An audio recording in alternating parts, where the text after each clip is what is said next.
Tu n'as pas eu une mère comme les autres.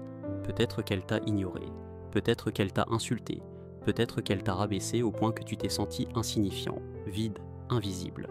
Et depuis des années, tu te demandes pourquoi. Pourquoi celle qui devait t'aimer t'a blessé? Pourquoi ton cœur porte encore les cicatrices de son absence, de sa froideur ou même de sa cruauté? Tu as cherché des explications psychologiques, tu as lu des livres, tu as même essayé d'oublier. Mais au fond, une question reste ouverte. Est-ce que tout ça avait un sens? Aujourd'hui, je vais te dire ce que personne ne t'a jamais dit. Il y a une vérité que les gens fuient, une vérité que les âmes ordinaires ne peuvent pas entendre. Mais toi, si tu regardes cette vidéo, ce n'est pas un hasard. Tu es sur le point de comprendre la vérité spirituelle que cache ta blessure maternelle. Et crois-moi, une fois que tu sauras, tu ne verras plus jamais ta vie de la même façon. Avant que tu arrives dans ce monde, ton âme savait. Elle savait que la mission serait difficile. Elle savait que tu allais souffrir. Et pourtant, elle a dit oui. Tu n'es pas né par accident. Tu n'es pas tombé dans une famille toxique au hasard. Tu as été placé là par des saints divins. Parce que ce que tu allais porter, peu peuvent le supporter. Dieu ne confie pas ses batailles les plus féroces à des âmes faibles. Il les confie à ceux qu'il a formés dans le feu. Et ce feu, c'est dès l'enfance qu'il a commencé à brûler. Tu étais l'élu bien avant de comprendre ce mot. Et ce que tu vis n'est pas une punition, c'est une préparation. Tu l'as vu comme ton ennemi. Et c'est normal. Quand quelqu'un qu'on aime nous blesse, encore et encore, le cœur finit par crier « Pourquoi elle me fait ça ?» Mais ce que tu ne savais pas, c'est qu'elle n'était qu'un outil dans un plan bien plus grand que toi et elle. Un outil, pas un bourreau. Elle n'était pas en contrôle. Elle agissait souvent sous l'influence de ses propres blessures, de ses propres démons, de son propre vide intérieur. Elle n'a pas su aimer parce qu'elle ne s'est jamais sentie aimée. Et pourtant, Dieu l'a laissée dans ta vie. Pas pour t'anéantir, mais pour te façonner. Tu sais pourquoi les armes sont aiguisées sur des pierres rugueuses? Parce que la douceur ne forme pas les guerriers. Elle était cette pierre. Et toi, tu es l'arme que Dieu est en train d'aiguiser. Ce n'est pas elle qui t'a détruit, c'est le processus qui t'a forgé. Et aujourd'hui, tu n'es pas cassé, tu es préparé. Regarde autour de toi. Les personnes les plus puissantes spirituellement, celles qui portent une lumière différente, ont toutes quelque chose en commun. Elles n'ont jamais eu une vie facile. Pourquoi? Parce que le confort ne forme pas les élus. La douceur ne révèle pas la puissance. Les âmes choisies sont toujours plongées dans des environnements bruyants, toxiques, instables. Elles ne comprennent pas pourquoi elles doivent trop souffrir autant, si jeunes. Mais l'univers, lui, sait. Dès ton enfance, tu as été exposé à la douleur, à l'abandon, à la solitude. Et chaque fois que tu demandais de l'amour, on te donnait du silence. Chaque fois que tu criais, pour être vu, on détournait les yeux. Mais tu sais quoi? C'était une formation, pas pour te punir, mais pour réveiller une force intérieure que rien ni personne ne pourrait jamais éteindre. Tu n'es pas né pour une vie ordinaire. Tu es né pour casser des chaînes, pour briser des malédictions générationnelles, pour porter une mission céleste. Et cette mission, elle commence dans la douleur.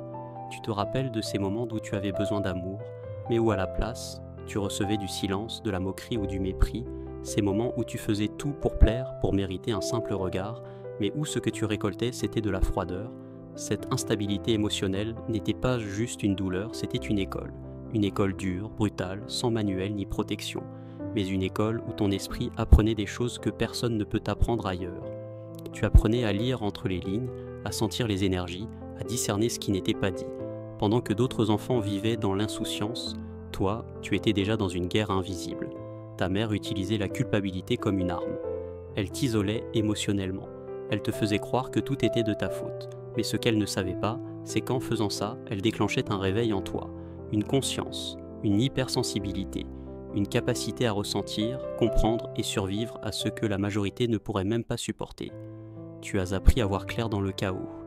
Tu as appris à entendre Dieu dans le silence. Tu as appris à te relever sans personne. C'était une formation. Et même si tu l'ignorais, cette formation avait un but, te rendre inattaquable. Ce n'était pas une malédiction, c'était un entraînement spirituel. Tu n'étais pas victime d'une mère cruelle, tu étais le soldat d'un royaume plus grand. Et aujourd'hui, tout ce que tu as vécu dans cette confusion émotionnelle, tu peux le transformer en puissance. Parce que chaque blessure t'a appris quelque chose. Chaque silence t'a enseigné la résilience. Chaque manipulation t'a montré qui tu ne veux jamais devenir. Tu n'as pas été détruit. Tu as été préparé pour une guerre que la plupart ne peuvent même pas voir. Le rejet, surtout celui d'une mère, laisse une cicatrice profonde. Ce n'est pas une simple blessure de l'ego, c'est une coupure dans l'âme. Quand ta propre mère te rejette, ce n'est pas juste un manque d'amour, c'est un effondrement de la base même de ton identité. Tu te demandes, qu'est-ce qui cloche chez moi? Pourquoi je ne mérite pas d'être aimé? Mais ce que tu ne savais pas à ce moment-là, c'est que ce rejet n'était pas là pour te détruire, il était là pour te détacher du monde, te détacher de l'approbation humaine, te détacher des illusions. Parce que si tu avais reçu tout l'amour, toute l'attention, toute la tendresse, tu aurais peut-être confondu ce monde avec ton refuge, tu aurais cru que ta mission était ici-bas, que ton but était de plaire à ton entourage, mais Dieu t'a choisi. Et quand Dieu choisit, il isole, il coupe, il arrache tout ce à quoi tu pourrais t'attacher, il te laisse seul, incompris, en marge. Non pas pour t'éteindre, mais pour que tu regardes plus haut. Tu ne pouvais pas entendre l'appel divin tant que tu cherchais encore la validation maternelle. Il fallait que tu sois brisé pour être reconnecté à ta vraie source. Et cette source, ce n'est pas ta mère, ce n'est pas ta famille, ce n'est pas ce monde, c'est le Créateur lui-même. Le rejet que tu as vécu a été un signal, un réveil, un électrochoc spirituel. Il t'a réveillé de l'illusion pour te pousser vers ta véritable identité. Tu n'es pas ce que ta mère a dit que tu étais. Tu es bien plus grand, bien plus fort, bien plus sacré. Ce rejet a été la clé qui a ouvert la porte de ton appel. Et maintenant que cette porte est ouverte, plus rien ne peut t'arrêter. Tu n'as plus besoin d'être compris. Tu as besoin d'être obéissant à ta mission. Tu n'as plus besoin d'être aimé par tout le monde. Tu as déjà été validé par le ciel. Tu crois que ta douleur commence avec toi. Mais en réalité, elle a commencé bien avant ta naissance. Ce que tu as vécu n'est que le prolongement d'un combat ancien, un cycle invisible qui ronge ta lignée depuis des générations. Ta mère portait déjà ses propres blessures. Elle aussi a été ignorée, rejetée, écrasée, et elle n'a jamais su guérir. Alors, elle t'a transmis ce qu'elle connaissait, la douleur, le contrôle, la froideur. Ce n'est pas une excuse, mais une révélation. Parce que ce que tu vis, ce que tu ressens, ce contre quoi tu te bats tous les jours, ce n'est pas seulement ton fardeau, c'est un héritage. Il y a des choses que tu ressens et que tu ne comprends pas. Des colères qui montent sans raison, des tristesses profondes qui ne t'appartiennent même pas. Ce sont des chaînes générationnelles, des malédictions familiales, des esprits de rejet, de honte, d'auto-sabotage, de silence qui circulent dans ta lignée depuis trop longtemps. Et toi, tu es né au cœur de ce champ de bataille invisible, mais tu n'es pas là pour subir. Tu es là pour briser. Tu es l'interruption, l'exception. Tu es celui que Dieu a placé dans cette lignée non pas pour répéter les erreurs du passé, mais pour y mettre fin. C'est pour ça que tu as souffert si tôt. C'est pour ça que tu es passé par des tempêtes que les autres ne comprendraient jamais. Tu portes un combat qui dépasse ta propre vie. Tu es un guerrier générationnel.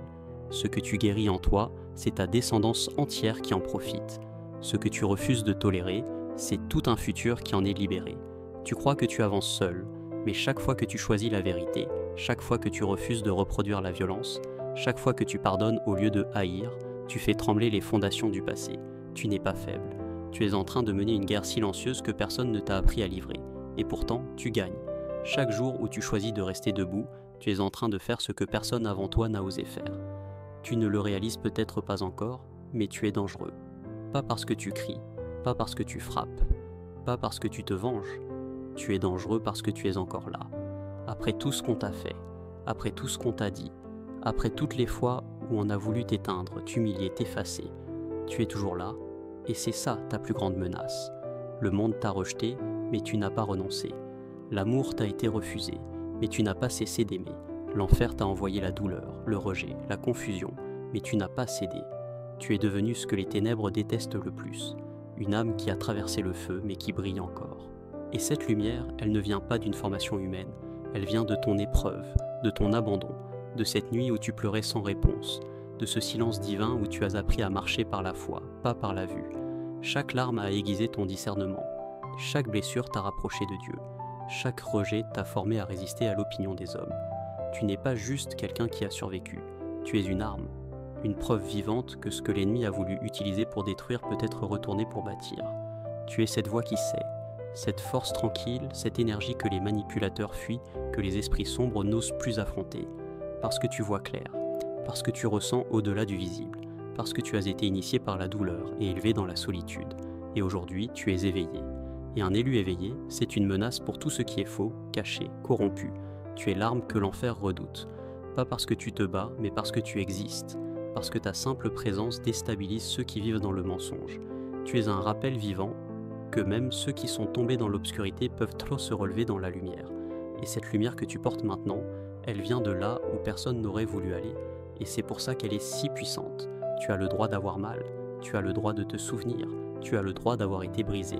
Mais à un moment donné, il va falloir choisir. Continuer à porter ce poison ou lâcher ce fardeau pour enfin respirer. Parce que tant que tu gardes la haine, tant que tu restes prisonnier du passé, c'est elle qui te contrôle encore, elle qui a crié sur toi, elle qui t'a humilié, elle qui a planté des graines de peur, de doute, de colère dans ton âme. Mais aujourd'hui, tu n'es plus cet enfant. Tu es l'adulte éveillé, l'élu réveillé. Et l'élu n'a pas été appelé pour haïr, il a été formé pour libérer. Libérer sa lignée, libérer son esprit, libérer ceux qui viendront après lui. Et cette liberté commence par un acte révolutionnaire, le pardon. Pas pour excuser, pas pour oublier, mais pour reprendre ton pouvoir. Le pardon, c'est quand tu dis « ce que tu m'as fait m'a changé, mais ça ne va plus me définir ». C'est quand tu coupes le lien invisible entre toi et le traumatisme. C'est quand tu refuses de vivre dans une prison que tu n'as pas construite. Pardonner, ce n'est pas dire que c'était juste, c'est dire que ça n'aura plus le droit de diriger ta vie. Tu n'as pas besoin qu'elle reconnaisse ses torts pour guérir. Tu n'as pas besoin de justice humaine. Tu as besoin de paix intérieure. Et cette paix, elle commence le jour où tu relâches. Le jour où tu comprends que le plus grand acte de puissance, c'est de ne plus réagir, de ne plus chercher à te venger, de ne plus chercher à prouver quoi que ce soit. Parce que tu sais maintenant qui tu es. Tu sais d'où tu viens. Tu sais pourquoi tu as été choisi. Et tu sais que personne ne pourra jamais éteindre ce que Dieu a allumé en toi. Pardonne, non pas pour elle, pour toi, parce que ta mission est trop grande pour rester coincé dans le passé. Tu as été formé par le feu, mais tu es destiné à voler dans la lumière.